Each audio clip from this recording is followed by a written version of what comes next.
దేవునికి స్తోత్రం కలుగును గాక. ప్రియులారా, అందరు బాగున్నారా? మీ అందరికీ ప్రత్యేకమైన వందనాలు తెలియజేస్తున్నాను. ప్రియులారా, మరి దేవుని కృపలో అందరమే బాగుంటాం. ఎందుకంటే ప్రవీణ్ అన్న గారి విషయంలో ఇంచుమించు ఆ సోమవారం నుండి ఇప్పటి వరకు కూడా ఎంతో వేదన, క్రైస్తవ్యము దుఃఖంలో మునిగి ఉన్నది. అయినా కూడా క్రైస్తవుడికి శ్రమలే సిరులు. శ్రమలే సిరులు కాబట్టి సిరులు అంటే శ్రమలే సిరులు ఎరువుగా మారతాయి. ఆ చెట్టు ఎదగడానికి ఎరువు కావాలి. క్రైస్తవుడు ఇంకా బలపడడానికి, ఇంకా దేవుని పనిలో బలంగా ముందుకు కొనసాగడానికి శ్రమలనే ఎరువు కావాలి. అలాంటి శ్రమే మనం ఎదుర్కొంటున్నాం. అన్న మన మధ్యలో లేరన్న మాటే కానీ ఆయన కష్టమంతా ప్రపంచమంతా ఫలాలైపోతుంది. ఫ్యూచర్లో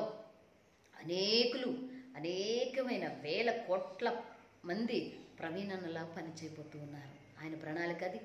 ప్రియులారా, అది ఎంతో సంతోషకరమైన విషయము. అయితే లేరు మన మధ్యలో, మనతో ఉండరు అన్న. కాకపోతే మరలా ప్రభు రాకల్లో మనం ఆయన కలుసుకుంటాం, ఆయన చూస్తాం తప్పనిసరిగా. మరి ఆయన కుటుంబానికి కూడా ఆధారపు కలగాలని మీరందరూ కూడా ప్రార్థన చేయాలని నేను ప్రత్యేకంగా కోరుకుంటూ ఉన్నాను. మంచిది ప్రియులారా.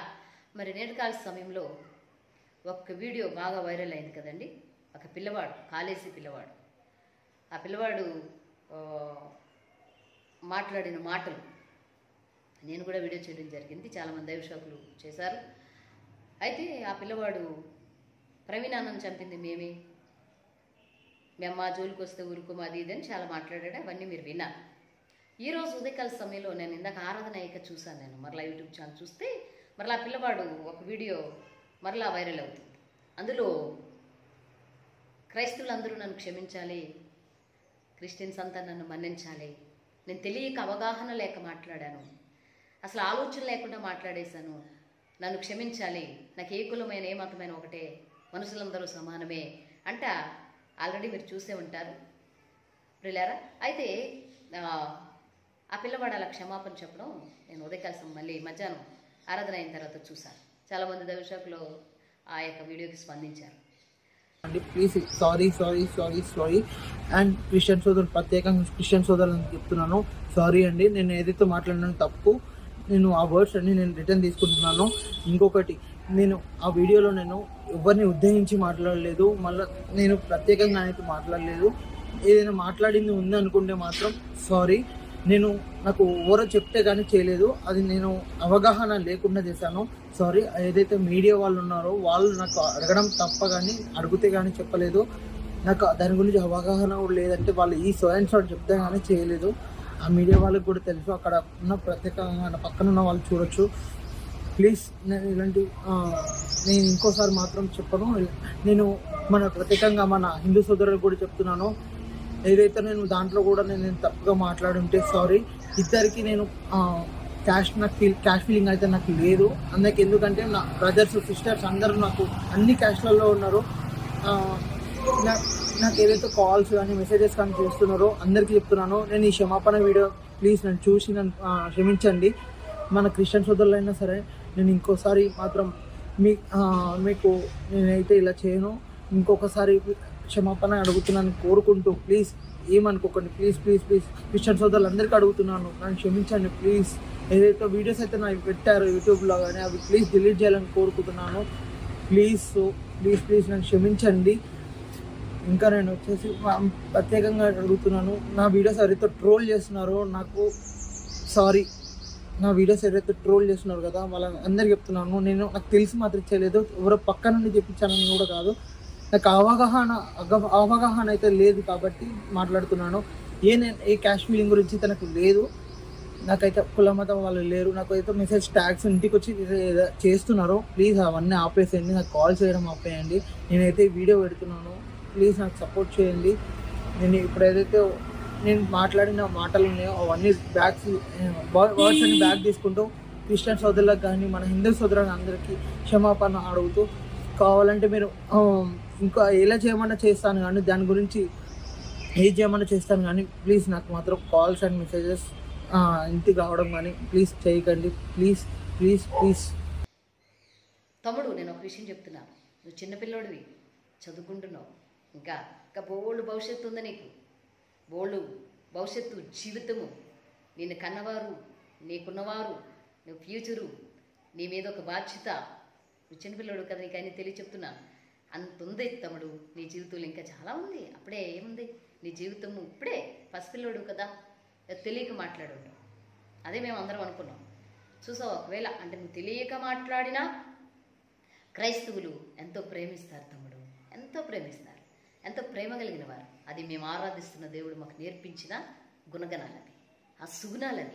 ఆయన సుగుణం అదే, ఆయన సుగుణం అది. శత్రువునైనా హత్తుకునే సుగుణము నజరేయుడైన యేసుక్రీస్తు ప్రభుల వారికి. చిన్ని, నువ్వేం బాధపడకు, దిగులు పడకు. ఎప్పుడు కూడా ఆవేశపడి ఏ విషయంలోనైనా ఆచి తూచి మాట్లాడటము, ఆలోచించడం నేర్చుకో. మన పూర్వీకులు సామెత చెప్పారు, అతిగా ఆవేశపడే మగాడు కానీ, లేకపోతే అతిగా ఆశపడే మగాడు కానీ, లేకపోతే అతిగా ఆవేశపడే ఆడదు కానీ బాగుపడదు. చరిత్రలో లేదని ఎవరో చెప్పారు మన పూర్వీకులు. సామెత అనుకుంటాను, కొనసాగుతూ ఉంది ఆ సామెత. అతిగా ఏది కూడా, ఇదే కాదు, నీ సొంత విషయాల్లోనైనా నీ కుటుంబ విషయాల్లోనైనా అంత ఆవేశపడకు నాన్న. నువ్వు చిన్న వయసు, ఏం తెలుసు నీకు? ఏమీ తెలియదు. కాబట్టి నిన్ను ఎవ్వరూ ఏమీ అనరు, ఏమీ భయపడొద్దు, దిగులు పడద్దు. చాలా ప్రాధాయపడుతున్నావు. క్రైస్తవ్యం ఎలాంటిదంటే నిన్ను క్షమించి హత్తుకుని, ఇంకా మాకంటే మేము ఆరాధిస్తున్న దైవం చాలా గొప్పడు, ఎలాంటి వారినైనా ప్రేమించి హత్తుకుంటాడు. అంత గొప్ప దేవుడు నజరేయుడైన యేసుక్రీస్తు ప్రభువు వారు. ఒకవేళ వీలుంటే నువ్వు కూడా క్రీస్తుని తెలుసుకొచ్చింది. ఓకేనా? ఓకే తమ్ముడు, ఏమనుకోకు, ఏం దిగులు పడకు. చక్కని రీతిలో దేవుని ఆరాధిస్తున్న మేమందరమే కూడా క్షమాగుణం కలిగిన వాళ్ళం కాబట్టి, ప్రేమించే మనసు కలిగిన వారం కాబట్టి చెప్తున్నాను. ఎప్పుడు కూడా ఎవరి మాటలో ఇచ్చుకోను, ఇంకోటో చేసి ఆవేశంగా నువ్వేమీ మాట్లాడద్దు. ఓకేనా? తరువాత ప్రియులారా, ఒక హిందూ సహోదరులి ఆయన తమ్ముడు, అతను కూడా చాలా చక్కగా స్పందించారు. ప్రవీణ్ అన్న గురించి చక్కగా స్పందించారు. ఆ వీడియో కూడా నేను ఈ పిల్లోడు వీడియోతో పాటు చూశాను. చక్కగా ఆయన ఏమంటున్నారంటే, మనుషులు బ్రతుకున్నంతసేపు ఎలా ఉన్నా చనిపోయిన తరువాత ఆ వ్యక్తి ఎవరైనా, ఏ కులమైన, ఏ మతమైన, ఆయన ఎంత బాగా చెప్పారంటే, ఆ పిల్లోడు తను ఆరాధిస్తున్న దేవుణ్ణికి కంపేర్ చేసి ఈ సంగతిని మంచిగా స్పందించారు. ఆయన మంచి స్పందన తెలియజేశారు. ప్రవీణ్ అన్న గారు మరణ విషయంలో ఆయన మరి హిందూ అయినప్పటికీ కూడా ఎంత మంచి స్పందన. ఆ శవాన్ని గమనిస్తే ఖచ్చితంగా ఆయనను కొట్టి చంపారనేదే కనిపిస్తాం. వాస్తవం అది యాక్సిడెంటల్ మర్డర్ అయితే కనిపించట్లేదు. కాబట్టి సరే, అనుమానాస్పద స్థితిలో ఎవరైనా కూడా పోలీస్ డిపార్ట్మెంట్ ఎప్పుడైనా అనుమానాస్పద స్థితిలోనే వాళ్ళు ఎఫ్ఐఆర్ చేస్తారు. వాళ్ళు చేసింది కరెక్టే, దాంట్లో మనం ఏమి ఆబ్జెక్షన్ ఏం లేదు. బట్ ఎంక్వైరీ అనేది ఖచ్చితంగా చేస్తే మాత్రం మర్డరర్స్ దొరుకుతారు. అయితే దీని వెనకాల ప్రవీణ్ గారు అనేట ఆయన ఒక మత సామరస్యతతో కూడినటువంటి మంచి మేధావి. సరే, ఈవెన్ దో క్రిస్టియన్ పాస్టర్ అయినా కూడా ఆయనకు అన్ని మతాల మీద మంచి పట్టు ఉంది. అన్ని మతాల సారాంశం మీద, అన్ని మతాల గ్రంథాల మీద, వాటి ఏదైతే ఉద్దేశాలు ఉన్నాయో ఆ ఉద్దేశాల మీద మంచి అనుభవం ఉంది ఆయన.